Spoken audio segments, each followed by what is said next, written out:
Now, I have made several subtle jabs at the left-wing party over the course of my channel, and I even made an entire video criticizing a left-wing video. In fact, that is far and away my most popular video I've ever produced, with people literally left and right praising it for being analytical while having interesting editing. The interesting editing was just me taking old videos and putting it over each other, so it was not that good, but I still appreciate the positive reception it got. Meanwhile, I really just wanted to make the video because of this. And reconsider. There's nothing wrong with having backed the wrong horse. There is something wrong with seeing that horse running towards a cliff and refusing to get off, just because it's your horse. So I return to this political side of the internet once more, and I won't pretend I'm not politically biased. We all are. It is just a simple fact that, unless we are truly naive of all current events, we will have some preconceived notions about what's going on. But I feel like I was pretty good at criticizing the Jello Apocalypse video without letting my biases get in the way too much. And even when I did, I tried to address that I was being biased. But on the other hand, it may invalidate the non-biased nature of that video if I don't go into bad videos from both sides of the political spectrum. So, my goal is to make 2 videos for each political party, 2 criticizing the content and presentation without going into personal biases against the politics, and 2 where, even if I do go after the content itself, I will mostly criticize it from a political viewpoint. Also, things are gonna go full circle when I criticize the final right-wing video, that one being the one where the content is the focus and not the political biases. Meanwhile, this video is going to criticize a right-wing video based on the politics. The video that will go full circle will also start a series I should have started a long time ago, but enough ominous foreshadowing. I already dealt with criticizing the left-wing video from a non-partisan perspective. Now I will do the polar opposite and criticize a right-wing video from a partisan perspective. Keep in mind, I do fall under the center-right politically speaking. But ideas and arguments like the ones presented in the following video are why I'm center-right and not far-right. Let's go. In 2012, Stanford University's Center for Health Policy did the most comprehensive comparison and found organic foods are not nutritionally superior to conventional alternatives. I do appreciate them providing URLs. I do not appreciate them saying things that simply do not line up with reality when the source they themselves provide arguably contradicts their point. This is right from the article they directly cite. So maybe pesticide levels don't have to do with nutrition, because it says here that kids actually exhibit higher pesticide levels in non-organic dieting. Oh wait! Oh, but adults don't. So it's fine if your urine is fine, if your kid is like shooting literal poison out of their wee-wee. This does address that phosphorus appeared more frequently in organic produce, and it will address that later on, but the article said in order to show that non-organic produce are as good as organic contradicts their own point when they were using it to argue for their own point, when it argues against their own point. This is something very important to note for this, as this is trying to be educational, and yet they contradict themselves. Anyways, the study itself says that a high phosphorus level is, as they mention, not clinically significant. It also goes on to mention that the risk for contamination with detectable pesticide residues was lower among organic than conventional produce. Risk difference 30%. Bracket CI, comma, negative 37% to negative 23%, bracket, parentheses. but the differences in risk exceeding maximum allowed limits were small.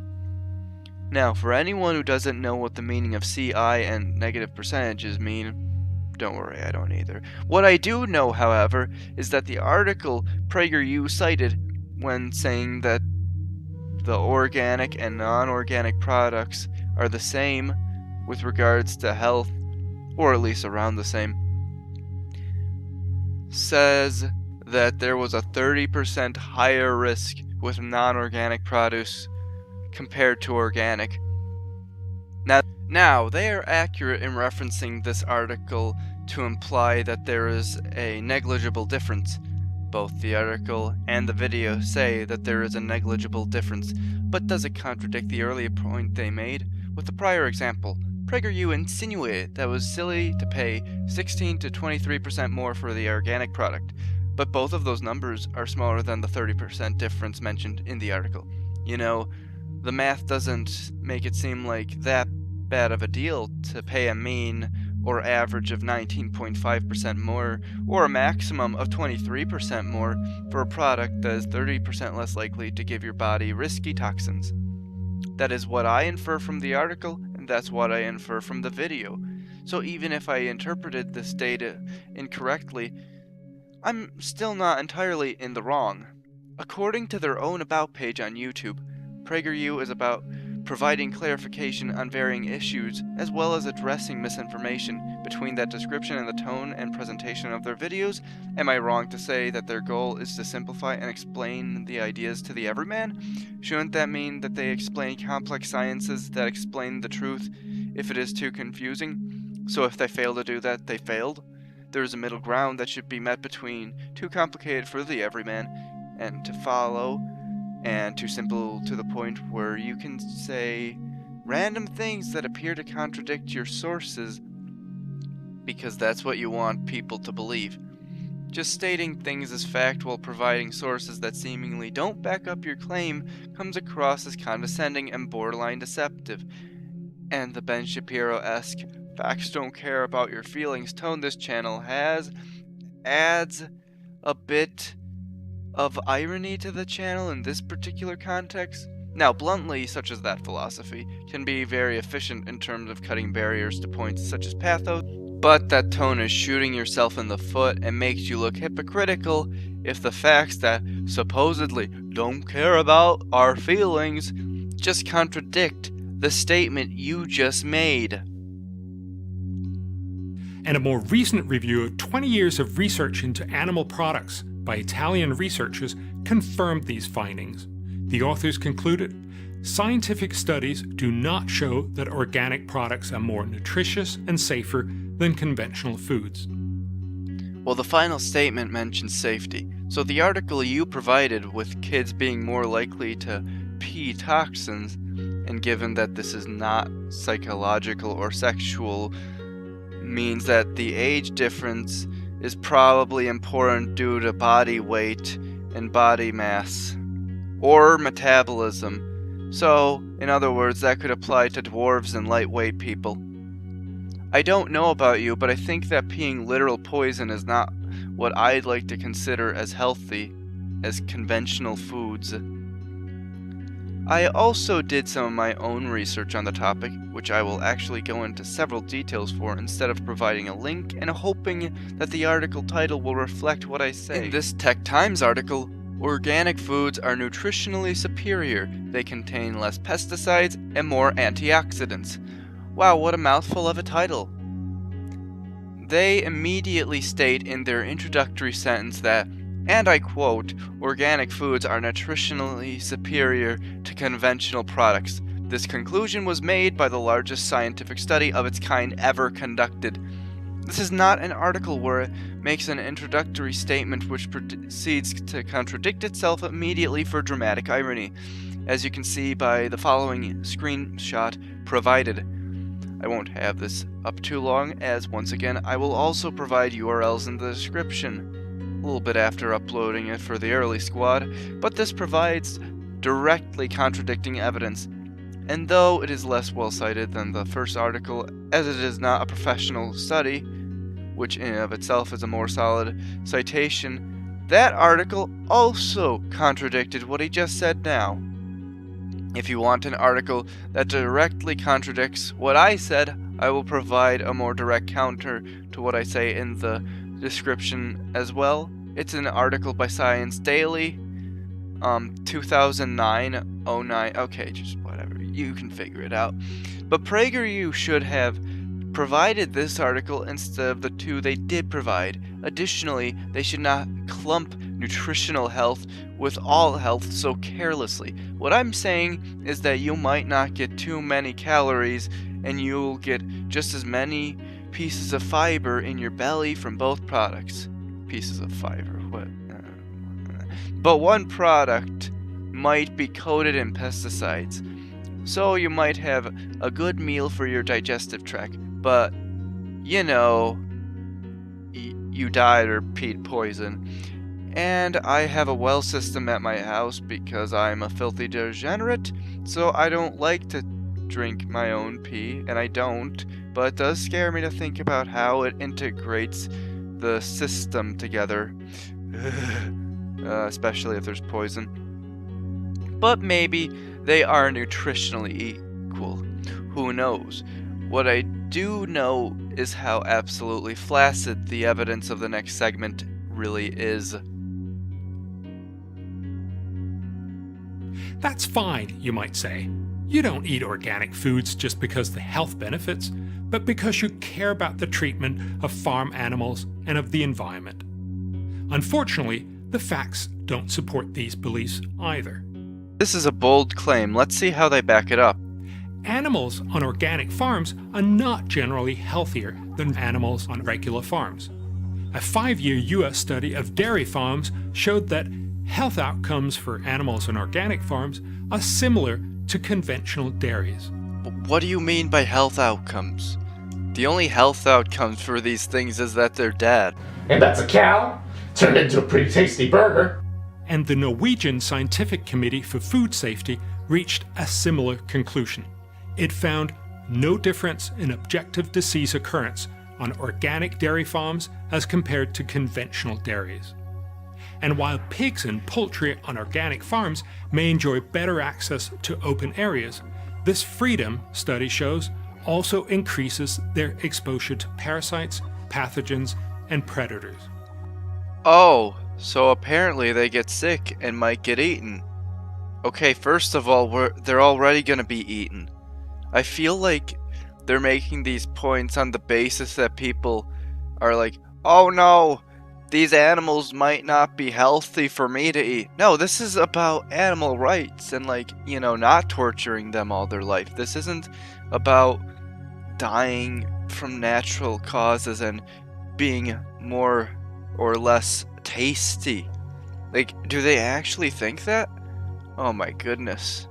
So if you're trying to convince people who want the animals to live a happier life before they are eaten, I don't think that saying they might be eaten really affects anything. Like, what does disease have to do with treatment? That makes no sense. Of course, the freedom that they just downplay, that's kind of what people are talking about.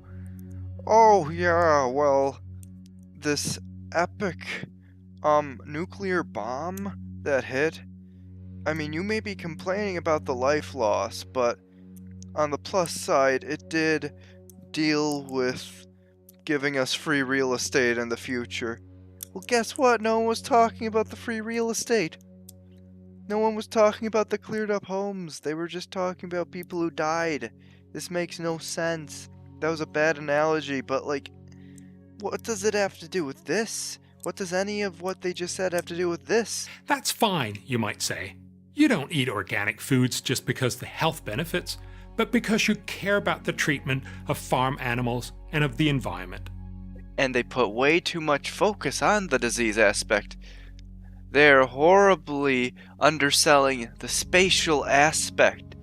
Instead of mentioning that they have more room to roam free, it would be more honest to actually talk about how they are in solitary confinement for most of their life, so that in spite of not having that many diseases, they can't express emotions, Imagine being in jail all your life and not being given the decency of the wardens allowing you to move, forcefully making you fat, taking your eggs, violating your boobs to make milk. You are gonna give to the children that they're gonna do the exact same thing to. I usually don't like emotionally based arguments because they feel manipulative, I can't say words, but here, how can I not? The practicality is mostly about money, and the creatures are way more innocent than people who can go from being very good to being very bad. And these creatures that have done nothing wrong are basically tortured their whole life. It's common knowledge, I know. I'll still cite sources. And obviously the reason why people want them to have a good life before they're eaten is because obviously we need to eat. But why it doesn't feel like it's a necessity to make them that miserable in the meantime. The misery is the basis of this entire argument. PragerU fails to address in this video that in addition to how many resources it takes to make the creatures so fat, later in the video they'll address how starving people in the third world countries need cheaper food, but these creatures are so fat for a reason, being that the cheap food is given to them instead of the people who starve. So instead of directly getting corn cheaper than grass to starving humans, they get meat that is less expensive than organic farmed animals that is filled with the corn they could have been eating. Yes, I know there is an argument because they need a balanced diet. So a more varied and larger creature might be important. I don't know. I haven't really got enough of a counterpoint for that one. Touche. Also, not the pathos, but here's some pathos. Look at how cute these cows are. Oh my god, they're so happy. I think animals have souls. And I believe that animals have no souls. You know, they're f***ing dumb. Like, look at these f***ing animals. You expect an afterlife for these mother... As for the environment, yes, organic farming will mean that in any one field, a farmer will use less energy and create fewer greenhouse gases. But there's a problem here. By foregoing fertilizers and pesticides, organic farming is much, much less efficient than standard farming, which means that organic farmers need much more land to grow the same amount of food. A major study in Europe found that to produce the same gallon of milk organically, you need 59% more land. To produce meat, you need 82% more land, and for crops, it's more than 200%. And more land for agriculture means less land for nature. If US agricultural production was entirely organic, it would mean we would need to convert an area bigger than the size of California entirely to farmland. This does talk about things from an economic perspective, and there is an element of truth to the fact that, yes, inefficiencies are too impractically to work if you work on them from such a large scale. I realize as I try to criticize this point, there are a lot of genuine arguments that can be brought up either way, though I will just attempt to address this counterpoint. And once again, as for the corn, that's very cheap that you can feed cows so casually. Yes, you can probably do that, and since pesticide-infested vegetables are not particularly amoral, I would not be entirely against just fabricating and doing what we are doing currently so we can avoid such a large piece of farmland having to be used. On the other hand, I do not think this is an excuse for basically torturing animals for their whole life. And since this is more referring to pesticide-infected vegetables, I think it's fine, honestly. It's a good point. Wrong. Organic farming can use any pesticide that is natural. Natural pesticides include, for example, copper sulfate and pyrethrin. The former has resulted in liver disease in vineyard sprayers in France, according to a 1996 study, and the latter a 3.7-fold increase in leukemia among farmers who handle it compared to those who had not, according to a 2002 study. So apparently, organic can be very dangerous, and even made a 3.7-fold increase in leukemia rates amongst farmers. Which is odd because the very next clip... Yes, it is true that non-organic foods carry a higher risk of pesticide contamination, but that risk is almost non-existent. He proceeds to say that the risk difference in organic and non-organic has the non-organic chemicals being more dangerous, but not dangerous enough to actually mean anything, which is odd because if something is more dangerous than something that he just established to be quite dangerous, I'd assume that would mean it is dangerous. Do you understand what I'm saying? I think I use the same word way too many times. Also, according to the US National Library of Medicine, that leukemia has been more than, well, my interpretation is more than non-existent at least. As one adult, less than 9,000 people in 6 years developed leukemia under a study, which technically isn't that much from a ratio perspective, but something more likely to cause diseases than something that increases the likelihood of 3.7-fold for one disease alone, which has more victims than the population of my town. I mean, technically it's still probably and statistically unlikely, but I believe you are underselling it dramatically if you're gonna say that something, if you're going to admit, not just say, admit that what you're trying to defend is worse than this other thing that is also pretty bad, apparently. Rough calculations suggest that all the pesticides on food eaten by Americans may cause around 20 extra cancer deaths per year. You have a similar chance of being mauled to death by a cow. First of all, the idea of people poisoning foods that cause any freaking amount of cancer death per year is not reassuring. Second, this just focuses on cancer. Earlier, they were just focusing on leukemia. I feel like there's a lot of things that poisons could cause. You know, this seems a bit cherry-picked, don't you think? Third, and this is more important, most of these problems associated with foods harming you are cumulative. Obvious examples being copious sugar in your diet developing type 2 diabetes. Science Direct studied a long-term exposure of pesticides with crops over 140 sheep and people who owned them, and the effects were long-term and not just all about cancer. Organic food is not healthier for you, nor is it better for animals and the environment than conventionally farmed food. Yes, it is true that non-organic foods carry a higher risk of pesticide contamination. So overall, the video did have a few solid points, but this video, more often than not, was at best downplaying the facts that they themselves presented to slightly skew points more in their favor, but at worst, blatantly missed the points of opposing arguments, and occasionally contradicted themselves. I recall them being wrong from an objective level a few times. So I do wonder what you all think of this style of my video. It was a lot calmer and more relaxed in terms of tone. I don't think you should expect this too often, but there is a similar enough content storm coming this way.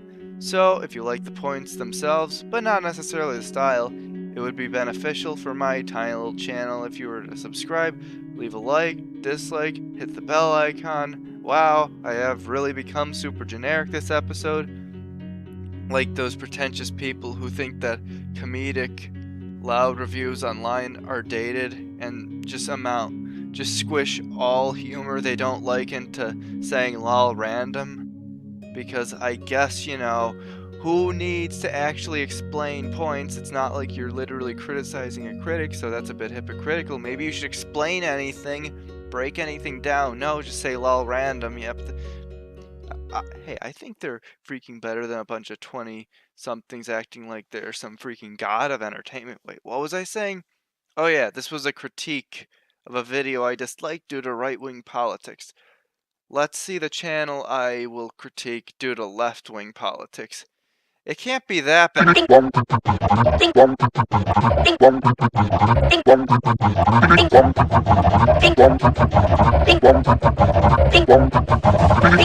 officially one. The President of the United States. And we are going to make our country great again.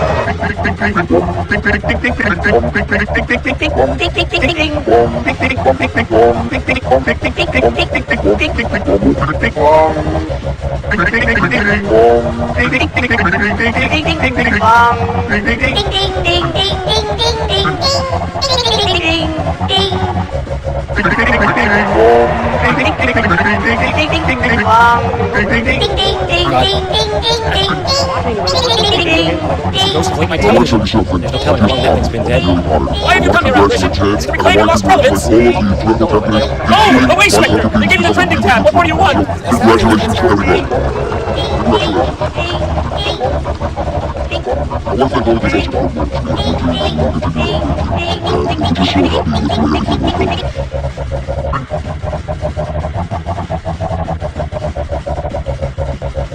If you haven't seen this, there's yet another public meltdown taking place across America. I'm talking about the leaked video of MSNBC anchor and smug mannequin Lawrence O'Donnell.